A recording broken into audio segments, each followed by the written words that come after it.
দাবি বিফল হত্যাকারী ফাঁসি দিও রাজা দেখো ফাঁসি দিও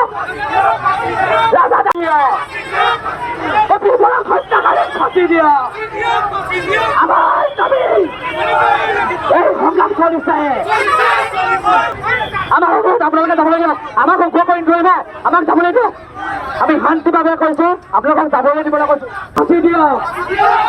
আমি হয়তো যদি আপোনালোকে যদি বাধা দিয়ে তেতিয়া আমি আপোনালোকৰ বেলেগ ব্যৱস্থা আমি যাবলৈ বাধ্য হ'ম সেইটো আমি সকলো আপোনালোকৰ থাকি আমি শৃংখলাবদ্ধ দি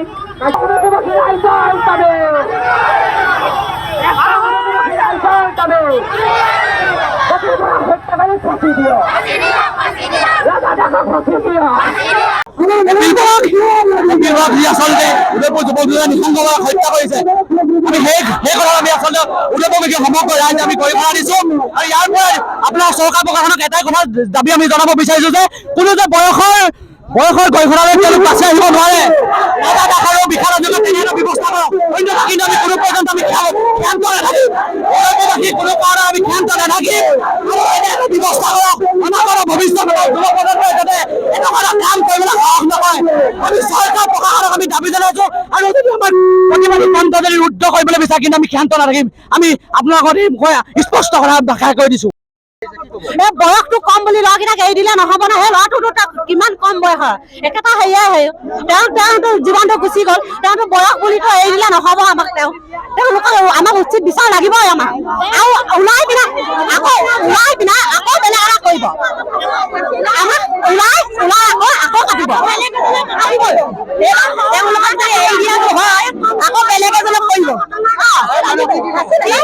সি যেতিয়া বাহাৰী দুটা ইমান কম বয়সত যেতিয়া এইটো ইমান ডাঙৰ কাম কৰিব পাৰিলে তাহাঁতক ফাঁচি দিবই লাগিব নমস্কাৰ মই অজয় ফুকন আৰু এইখিনিতে সমূহ এনি ভাৰত চেনেলটোৰ যিসকল কৰ্মকৰ্তা আছে সকলোৰে মোৰ ফালৰ পৰা শুভেচ্ছা জ্ঞাপন কৰিছোঁ অসমৰ আচলতে সংবাদ জগতত